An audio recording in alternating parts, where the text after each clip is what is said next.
जय माता दी मित्रों। दृष्टि से हम लोग पढ़ रहे हैं भक्ति काल के अन्य महत्वपूर्ण कवि। तो गंग को देखते हैं। गंग का जन्म 1535 ईस्वी में हुआ था और मृत्यु 1617 ईस्वी में। गंग जी का पूरा नाम क्या था? तो गंगा प्रसाद था। गंग बीरबल के बचपन के मित्र थे। तो किसके मित्र थे? ये बीरबल के बचपन के मित्र थे गंग, और रहीम के विशेष कृपा पात्र थे। ठीक है। इनकी कविताओं में 3 मुख्य वर्णित विषय है। कौन कौन से हैं? 3 मुख्य वर्णित विषय हैं: नायिका भेद, कृष्ण लीला प्रशस्ति व नीति धर्म। तो 3 इनका मुख्य विषय रहता है: नायिका भेद, कृष्ण लीला प्रशस्ति व नीति धर्म। इसके अतिरिक्त इन्होंने ऋतु वर्णन, वियोग श्रृंगार वर्णन व प्रशस्तियाँ भी लिखी। रहीम के विषय में लिखी गई प्रशस्तियाँ प्रसिद्ध हैं। गंग की भाषा परिष्कृत ब्रज भाषा है। कवित्व व सवैया की प्रचुरता है। तो इनकी भाषा कैसी है? तो परिष्कृत ब्रज भाषा है, कवित्व व सवैया की प्रचुरता है। गंग का नाम समस्या पूर्ति के संदर्भ में प्रसिद्ध है। तो गंग का नाम किसके लिए प्रसिद्ध है? तो समस्या पूर्ति के लिए प्रसिद्ध है। वे अपने समय के नर काव्य करने वाले कवियों में सर्वश्रेष्ठ माने जाते थे। कौन? गंग। गंग ने शहजादा खुर्रम की प्रशंसा में एक छंद लिखा, जिस कारण नूरजहां ने ईर्ष्यावश इन्हें हाथी से कुचलवा कर मरवा दिया। तो ये गंग किसके प्रशंसा में लिखे थे? तो शाहजहां खुर्रम के प्रशंसा में छंद लिखे थे, और नूरजहां ने ईर्ष्यावश इन्हें हाथी से कुचलवा कर मरवा दिया था। खड़ी बोली गद्य में रचित चंद छंद वर्णन की महिमा इनकी सर्वाधिक प्रसिद्ध कृति है। तो खड़ी बोली में इनका है चंद छंद वर्णन की महिमा, और इनकी सर्वाधिक प्रसिद्ध कृति है किसकी? गंग कवि की। गंग का अंतिम छंद कौन सा है? मरते समय भी अंतिम छंद लिखे थे। कबहू न भड़ुआ रंग चढ़े, कबहू न बाजी बंग, सरस सभा ही प्रणाम करी, विदा होत कवि गंग। भिखारी दास ने गंग के लिए लिखा है कि तुलसी गंग दो है, सुकविन के सरदार। अब है रहीमदास। रहीमदास का जन्म 1556 में होता है। ठीक है। 1535 में गंग का जन्म होता है और 1556 में रहीमदास का जन्म होता है। ये बैरम खां के पुत्र थे। तो रहीमदास जो थे ये बैरम खां के पुत्र थे। इनका पूरा नाम भी पूछता है तो अब्दुल रहीम खान खाना है। इनका पूरा नाम क्या है? तो अब्दुल रहीम खान खाना। ये अपनी दान वीरता व परोपकारिता के लिए प्रसिद्ध थे। ठीक है। तो रहीमदास अपनी दान वीरता व परोपकारिता के लिए प्रसिद्ध थे।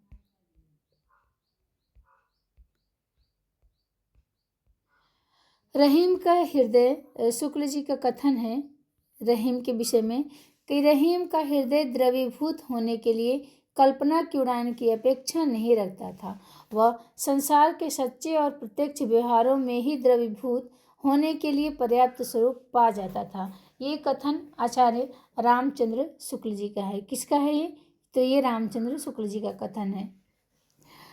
ये अकबर के समय में प्रधान सेना नायक और मंत्री थे। अकबर के समय में जो ये थे रहीमदास प्रधान सेना नायक और मंत्री थे तथा युद्धों में जाते थे। ये अकबर के नवरत्नों में से एक थे तथा ये जहांगीर तक विद्यमान थे।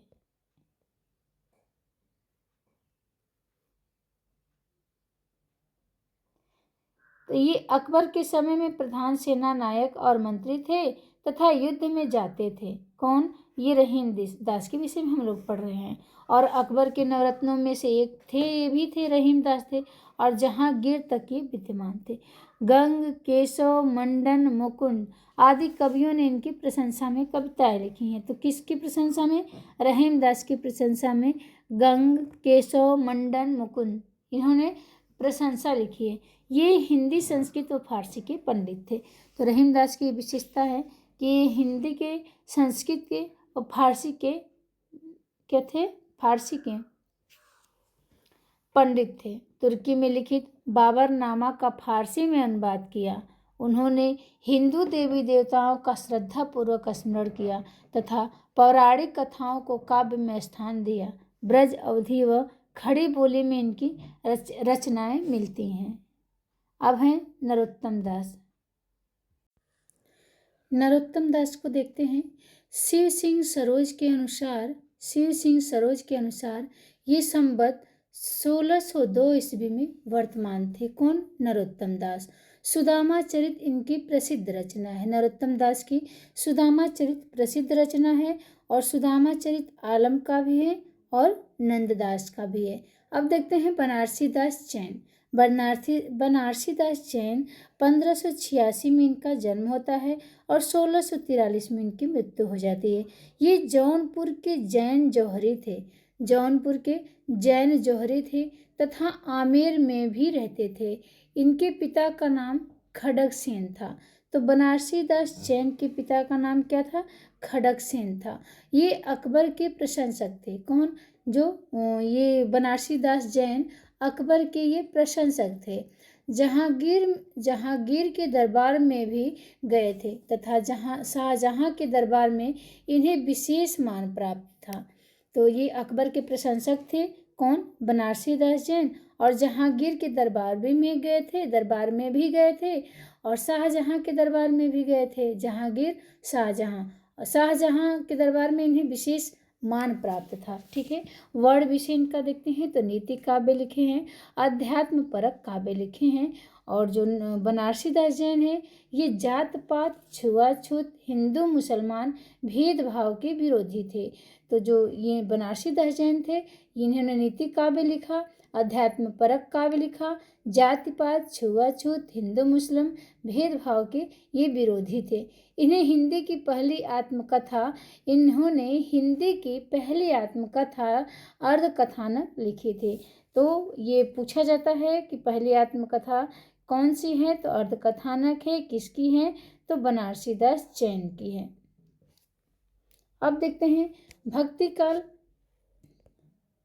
भक्ति काल के अन्य महत्वपूर्ण कवि एवं उनकी रचनाएं। गंग का देखते हैं। गंग कवि का है तो गंग पदावली लिखा है इन्होंने, गंग पचीसी लिखा, गंग रत्नावली, चंद छंद वर्णन की महिमा। तो इनका है गंग पदावली, गंग पचीसी, गंग रत्नावली, चंद छंद वर्णन की महिमा गंग ने लिखा है और तीनों रचनाएं उपलब्ध नहीं है। अब देखिए गंग अपने नाम से ही लिखा, गंग पदावली, गंग पचीसी, रत्नावली, चंद छंद वर्णन की महिमा, और ये तीनों उपलब्ध नहीं है। चलिए अब आगे देखते हैं। गंग कवित्त इन्होंने लिखा है, गंग कवित्त भी लिखा है किसने? गंगदास ने। ठीक है। गंग कवित्त में लगभग 4000 छंद हैं। कितने छंद हैं? 4000 छंद हैं गंग कवित्त में।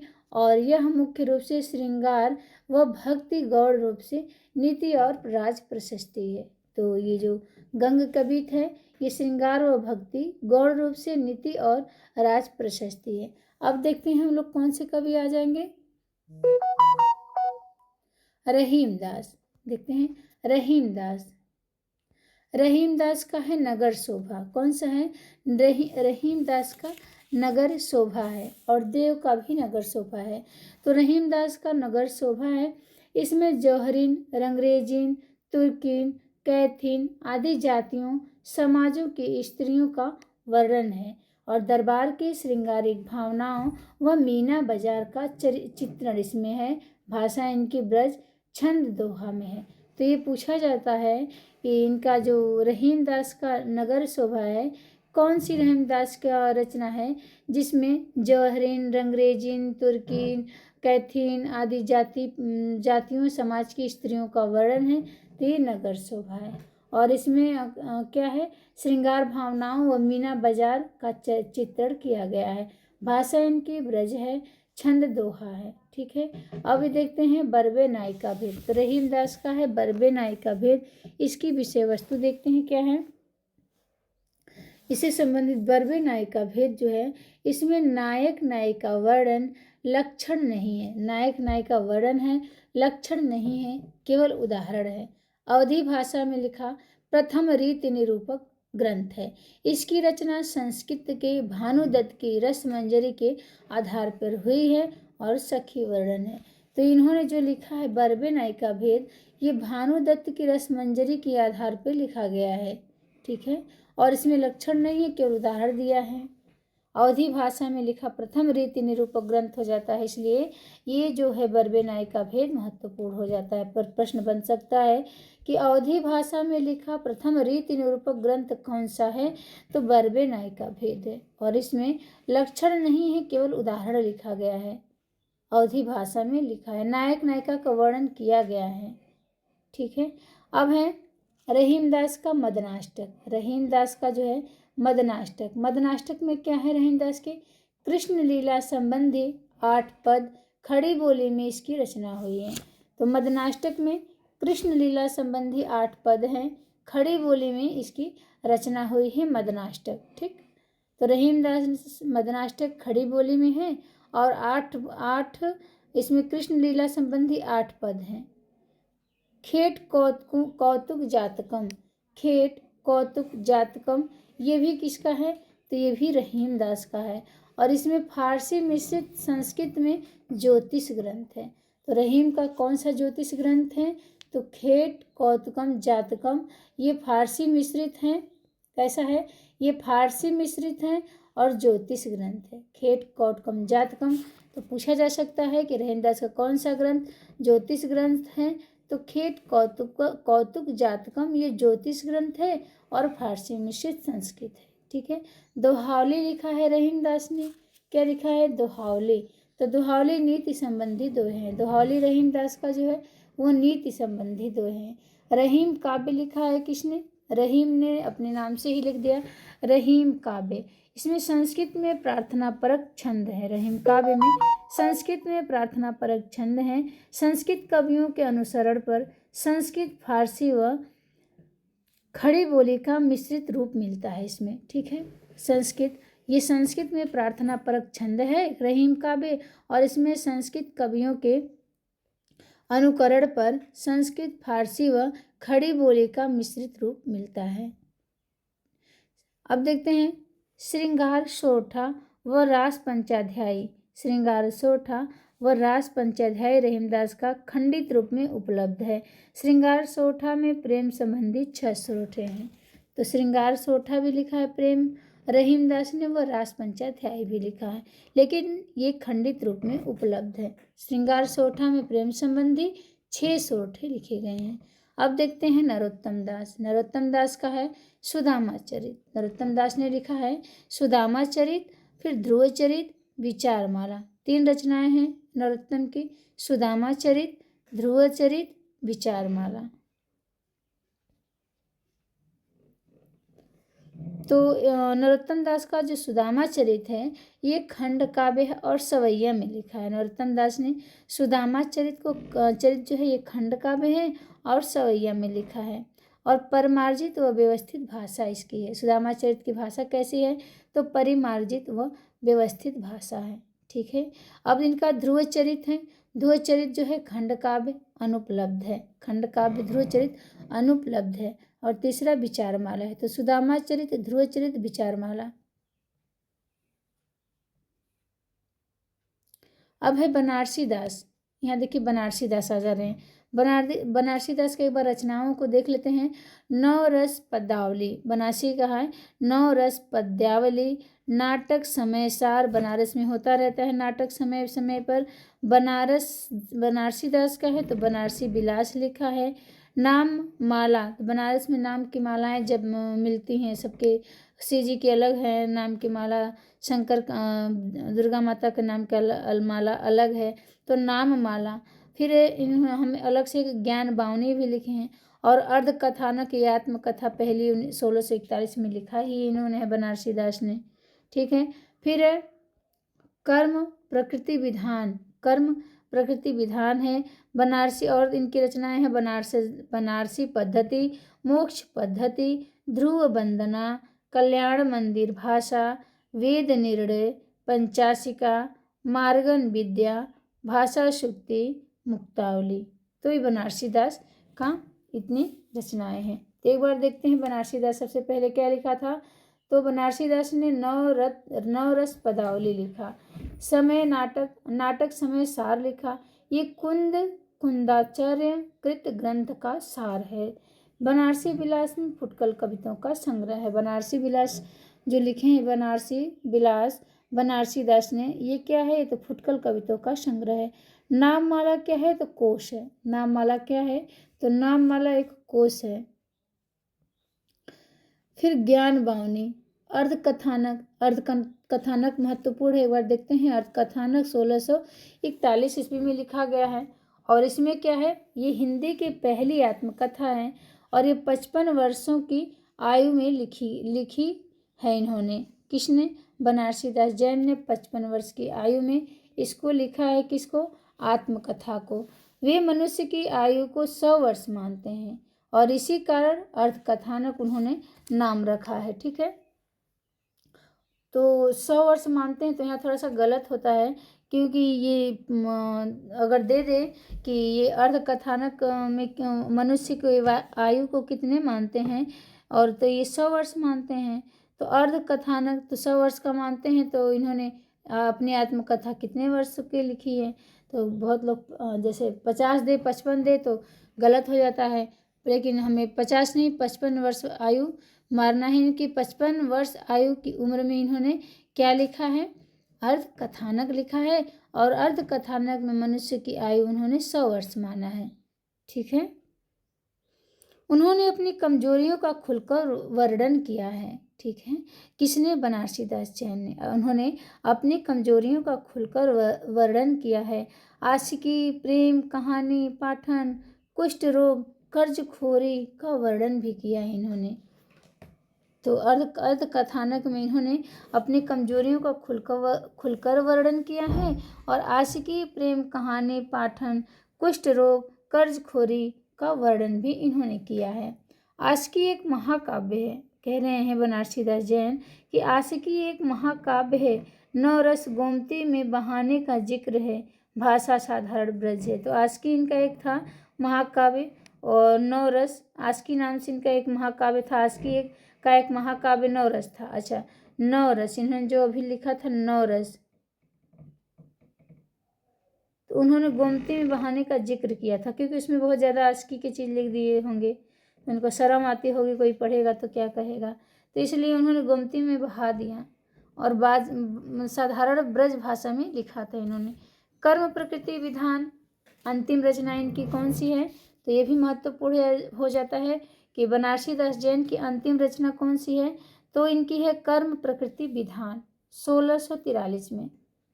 1643 में लिखा है। फिर बनारसी पद्धति, मोक्षपदी, ध्रुव वंदना, कल्याण मंदिर, भाषा, वेद निर्णय, पंचाशिका, मार्गन, विद्या, भाषा शुक्ति, मुक्तावली। अब है भक्ति काल की अन्य काव्य प्रवृत्तियाँ। वीर काव्य देखते हैं। वीर काव्य रणमल छंद डिंगल भाषा में ऐतिहासिक चरित्र काव्य का प्रथम काव्य है। रणमल छंद जो है ये डिंगल भाषा में ऐतिहासिक चरित्र काव्य का प्रथम काव्य है। रचनाएं इनका है श्रीधर, रचना क्या है, श्रीधर, रचनाकार जो है श्रीधर हैं और रचनाएं हैं रणमल छंद। रणमल छंद 1400 ईस्वी में लिखा है श्रीधर ने और इसमें 70 छंद हैं। ठीक है, ये प्रमाणिक 70 छंद हैं किसमें, रणमल छंद में। तो श्रीधर रणमल छंद 1400 ईस्वी के लगभग लिखा है, 70 छंद हैं। और आश्रयदाता ईडर के राजा रणमल राठौर, संपादक दशरथ शर्मा, रास और रासानवयी काव्य। रणमल व पाटन के सूबेदार जफर खां के बीच युद्ध हुआ है 1390 ईस्वी में।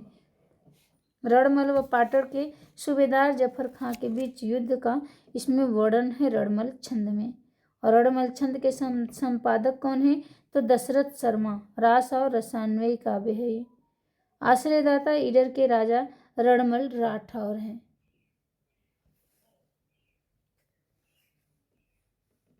अब बलभद्र, बलभद्र का क्या है,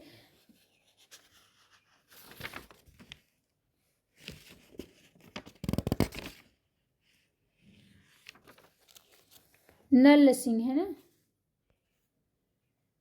कहाँ चले गए?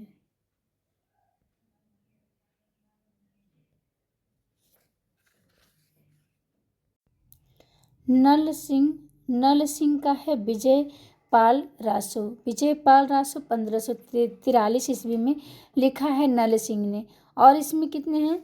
42 छंद हैं। विजय पाल रासो नल सिंह का है और 42 छंद हैं।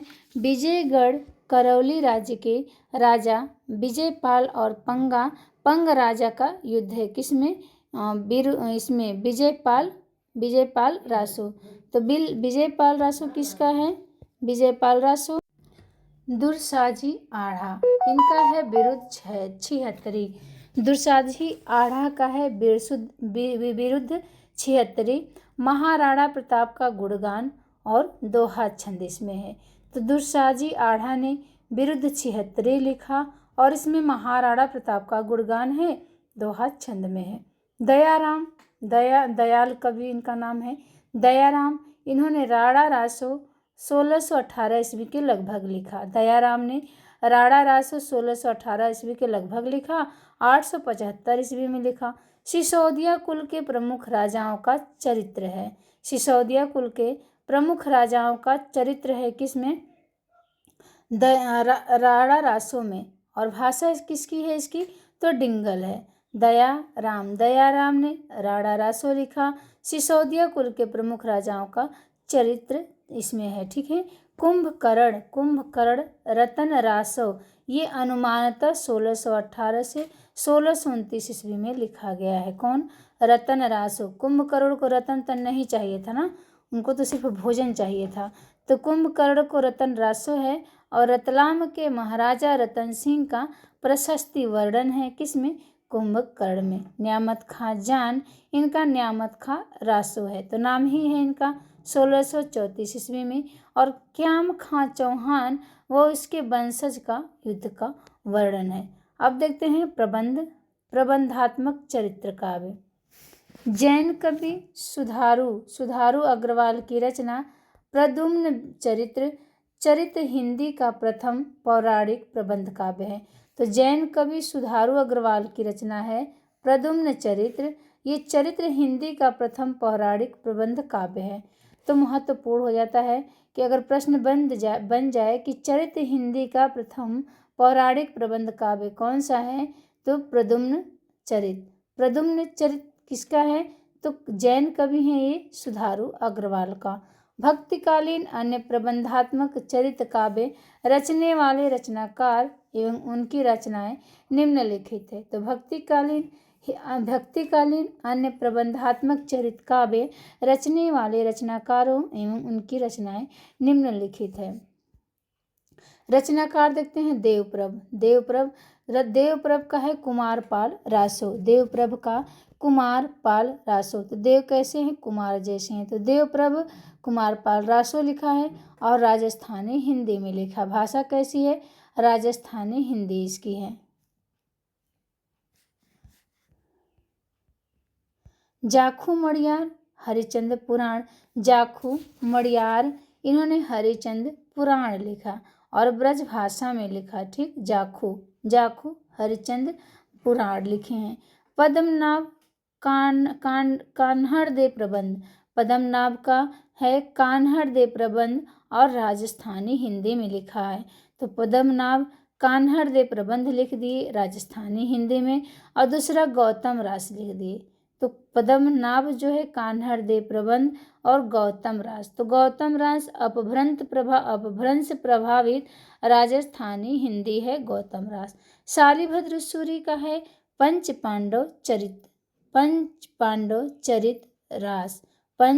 पांडव चरित राम दिया है कि यहाँ रास चाहिए ना, तो शालिभद्र सूरी का पंच पांडव चरित रास है। अपभ्रंश से प्रभावित राजस्थानी हिंदी है इनकी, ठीक है। तो ये हुआ प्रबंधात्मक चरित्र काव्य। अब देखते हैं हम लोग रीति काव्य। रीति काव्य में आते हैं कृपाराम। तो हित तरंगड़ी 1541 ईस्वी में लिखा है इन्होंने कृपाराम ने। चंद्रबली पांडे व हजारी प्रसाद द्विवेदी इस कृति पर बिहारी का प्रभाव मानते हुए इसका रचना काल 1741 ईस्वी मानते हैं, ठीक। ठीक है। तो कृपाराम का है चंद्रबली पांडे व हजारी प्रसाद द्विवेदी इस कृति पर बिहारी का प्रभाव मानते हुए इसका रचना काल सन 1741 ईस्वी मानते हैं। छंद इसमें 400 छंद हैं, 5 तरंगों में विभक्त है ये, ठीक। 400 छंद हैं, 5 तरंगों में विभक्त है। मुख्यतः नायिका भेद विवेचन है इसमें, मुख्यतः नायिका भेद विवेचन है। नाट्यशास्त्र भरतमुनि व रसमंजरी भानुदत्त का प्रभाव है। तो जो हित तरंगड़ी लिखा है कृपादास ने हित तरंगड़ी जो लिखे हैं 1541 में, ये चंद्रबली और हजारी प्रसाद द्विवेदी ये कहते हैं कि बिहारी का इसमें प्रभाव है और 1741 ईस्वी इसका रचना काल मानते हैं जो चंद्रबली और हजारी प्रसाद। लेकिन कृपाराम ने 1541 में लिखा है और इसके बाद 400 छंद है ये हित तरंगड़ी में, कृपाराम का हित तरंगड़ी में 400 छंद हैं, 5 तरंगों में विभक्त है। मुख्यतः नायिका भेद विवेचन है, इसमें क्या है, मुख्यतः नायिका भेद विवेचन है। नाट्यशास्त्र भरतमुनि का और रसमंजरी भानुदत्त का प्रभाव है किस पे, इसे हित तरंगड़ी पे।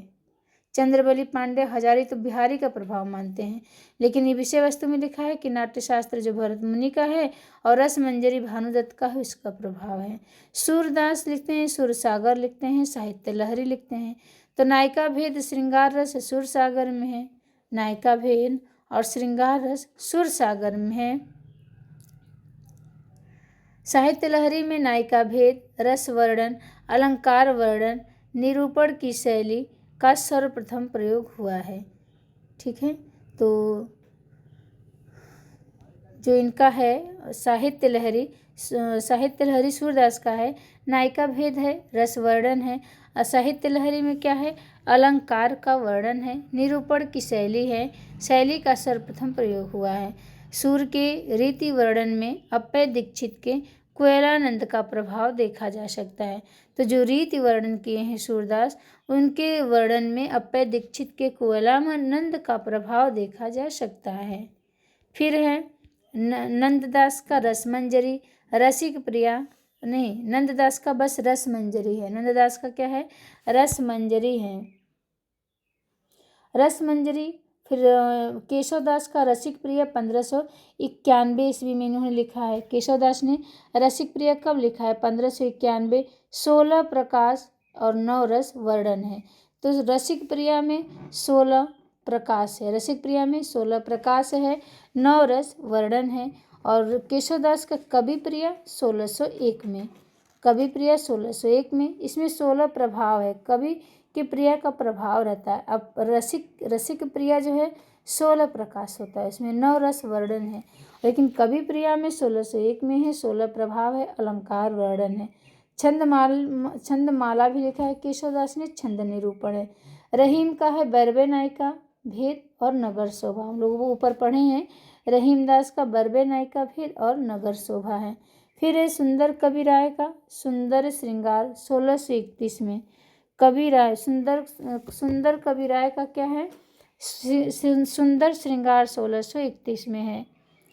इसमें सखी दूती वर्णन है, सखी दूती वर्णन है सुंदर श्रृंगार में।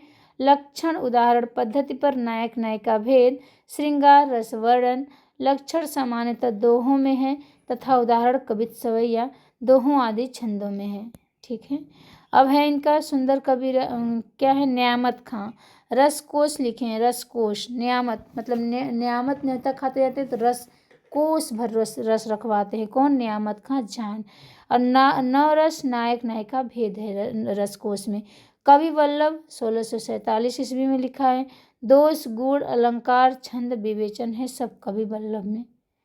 फिर है न्यामत खां क्या है, श्रृंगार तिलक 1652 ईस्वी में लिखा है।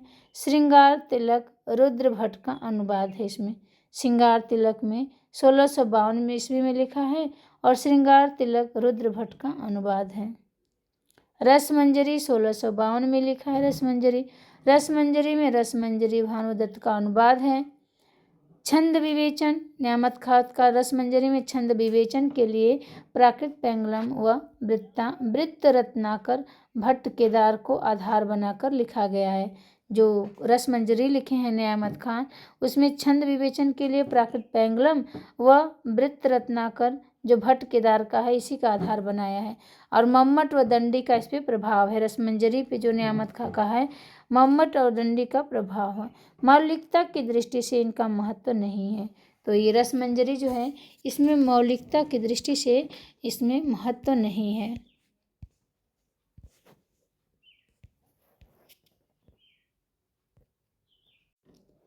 बलभद्र देखते हैं। बलभद्र सिख नख, बलभद्री व्याकरण और गोवर्धन सतसई, टीका, हनुमान नाटक, दूसर विचार, इतने इनकी रचनाएं हैं। कौन कौन सी है बलभद्र की? सिखनक लिखते हैं। बलभद्र बलपूर्वक से सिखनक बनाते हैं।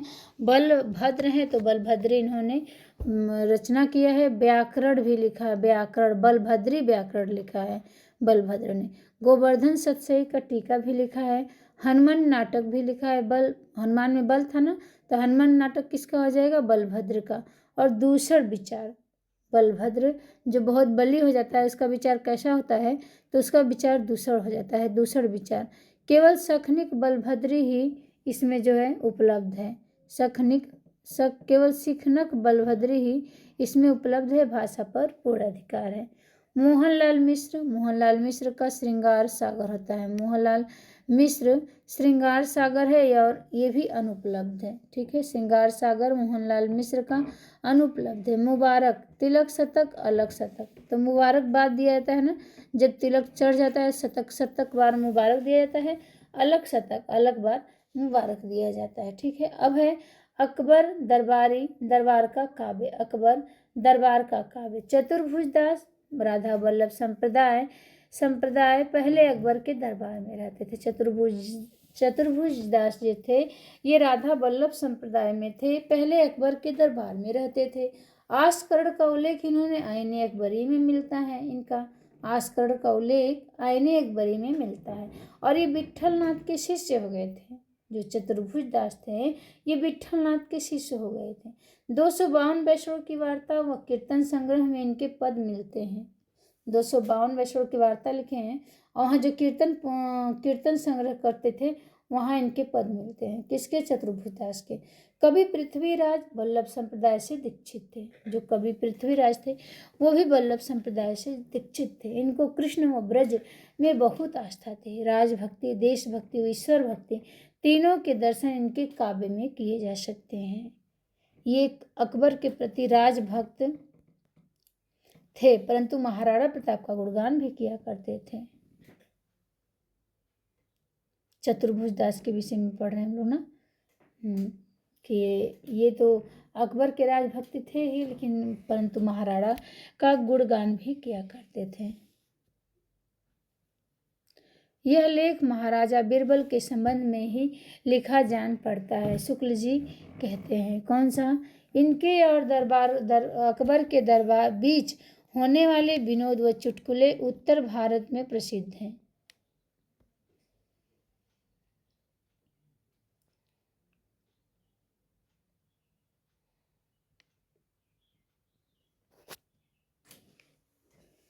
ये बीरबल के विषय में दिया है। बीरबल जी तो इधर हैं। चतुर्भुज दास के विषय में इतना था कि महाराणा प्रताप मतलब अकबर के प्रति राजभक्त तो थे ही लेकिन महाराणा प्रताप का भी गुणगान करते थे। कौन? ये चतुर्भुज दास अकबरी दरबारी काव्य थे। अब अकबर दरबार के कवि एवं उनकी रचनाएं। टोडरमल अकबर दरबार में थे। 1493 में इनका जन्म होता है। 1589 में इनकी मृत्यु। और ये कुछ फुटकल छंद लिखे हैं। नरहरि महापात्र 1503 ईस्वी में इनका जन्म होता है। 1607 में मृत्यु। रुक्मिणी मंगल छप्पे नीति कवित संग्रह। नरहरि महापात्र रुक्मिणी मंगल लिखते हैं, छप्पे नीति लिखते हैं, कवित संग्रह लिखते हैं। और नरहरि महापात्र रुक्मिणी मंगल छप्पे नीति कवित संग्रह। बीरबल ब्रह्मा 1528 में इनका जन्म होता है। 1583 में मृत्यु। लगभग 200 फुटकल छंद लिखे थे। कितने? 200 लगभग फुटकल छंद लिखे थे। कौन? बीरबल ब्रह्मा ने। तानसेन 1531 में इनका जन्म होता है। 1583 में मृत्यु हो जाता है। संगीत सार, रागमाला, गणेश स्तोत्र इन्होंने लिखा है। किसने? तानसेन ने। संगीत सार, रागमाला, गणेश स्तोत्र तानसेन ने लिखा। पृथ्वीराज 1549 ईस्वी में इनका जन्म होता है। पृथ्वीराज का। और बेली कृष्ण रुक्मिणी रे, पृथ्वीराज ने लिखा बेली कृष्ण रुक्मिणी रे। तो रुक्मिणी बेली लगाते हैं पृथ्वी पे, ऐसे याद करिए। पृथ्वीराज कथी, तो पृथ्वीराज का है श्यामलता दशरथ राउत। तो श्यामलता दशरथ राउत पृथ्वीराज का है। वसुदेव राउत, तो राउत करके भी पृथ्वीराज का है। श्यामलता राउत और दशरथ राउत, वसुदेव राउत। गंगा लहरी भी पृथ्वी पे गंगा का लहर आता है ना। तो जगन्नाथ दास और पद्माकर का भी गंगा लहरी है, और पद्माकर का गंगा लहरी तो प्रसिद्ध है। और गंगा लहरी पृथ्वीराज का भी है। किसका है? पृथ्वीराज का। नोट करके लिखा गया है कि गंग रही मनोहर कवि टोडरमल, नरहरि महापात्र और तानसेन भी अखबारी दरबार के कवि थे। ठीक। गंग रही मनोहर कवि टोडरमल, नरहरि महापात्र और तानसेन भी अकबरी दरबार के से संबंधित थे। बीरबल ब्रह्मा 1528 में जन्म होता है। 1583 में इनकी मृत्यु हो जाती है। और बीरबल ब्रह्मा का मूल नाम महेश दास भट्ट है। महेश दास भट्ट। अकबर ने राजा बीरबल की उपाधि दी थी इन्हें। ठीक है। बीरबल ब्रह्मा का अगर नाम पूछे तो महेश दास भट्ट है ब्रह्मा का। बीरबल ब्रह्मा का मूल नाम महेश दास भट्ट है। अकबर ने इन्हें राजा बीरबल की उपाधि दी थी। अकबरी दरबार से पहले कालपी, कालिंजर व रीवा के राजाओं के यहाँ थे। ये विनोदी प्रकृति के थे। कौन? बीरबल क्या थे? ये विनोदी प्रकृति के थे। श्रृंगार प्रधान, कृष्ण लीला, भक्ति व नीति से संबंधित काव्य लिखते थे। कौन? बीरबल। प्रयाग के किले के भीतर अशोक स्तंभ पर लिखा है कि संवत 1632 शाके 1493 मार्ग बदी 5 सोमवार गंगा दास सुत महाराज बीरबल श्री तीर्थराज प्रयाग की यात्रा सुफल लिखित है।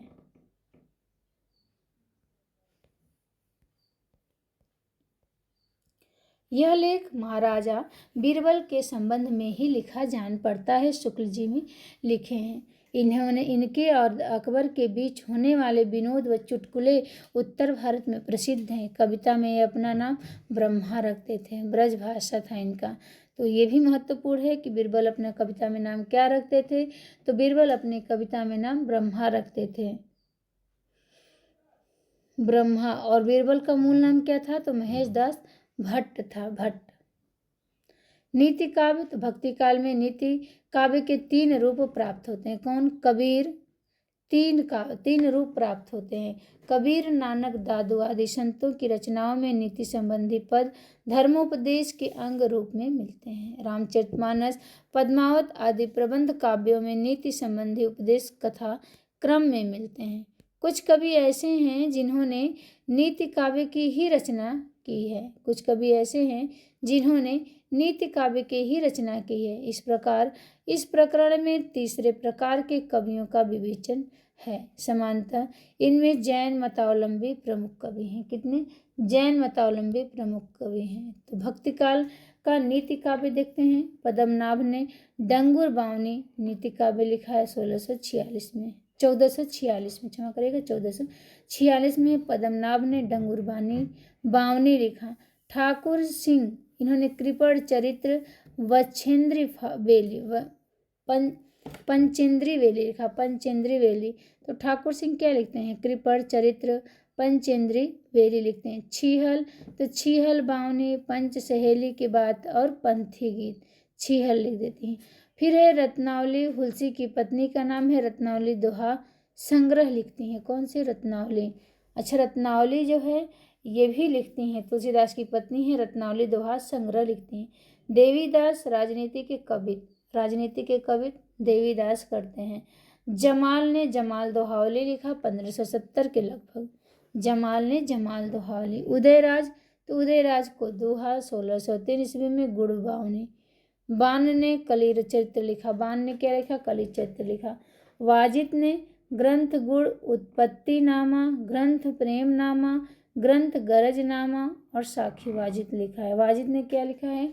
ग्रंथ गुड़ उत्पत्ति नामा, ग्रंथ गुड़ उत्पत्ति नामा, ग्रंथ प्रेम नामा, ग्रंथ गरज नामा और साखी वाजिद। राज समुद्र जैन लिखते हैं। शालिभद्र चौपाई, गज सुकुमाल चौपाई, प्रश्नोत्तरी रत्नमाला, कर्मवती सी, शीलवती सी, बाला बोध। तो राज समुद्र में शालिभद्र चौपाई राज समुद्र में जाते हैं। गज सुकुमाल गज भी जाता है समुद्र में चौपाई पढ़ने। प्रश्नोत्तर रत्नमाला समुद्र में होता है राजाओं का। कर्मवती सी राज समुद्र का है। शीलवती सी और बाला बोधवती सी ये सब राज समुद्र का है। कुशल वीर ये भी जैन रहते हैं। भोज चौपाई, कुशल वीर भोज कराते हैं, चौपाई गाते हैं। भोज चौपाई। शीलवती रास तो ये कुशल है तो शीलवती रास है। कर्म चौपाई और वर्णन संपुट। अब महत्वपूर्ण काव्य पंक्तियाँ जो हैं आचार्य रामचंद्र शुक्ल के इतिहास से उद्धृत है, इसको देखेंगे अगले क्लास में। तो सभी को जय माता दी, राधे राधे, नमस्कार। अगर आप लोग को क्लास पसंद आए तो क्लास को लाइक शेयर सब्सक्राइब करिएगा। कमेंट में बताइएगा कौन सी गलती हो रही है, उसको आगे क्लास में सुधार किया जाएगा। धन्यवाद मित्रों।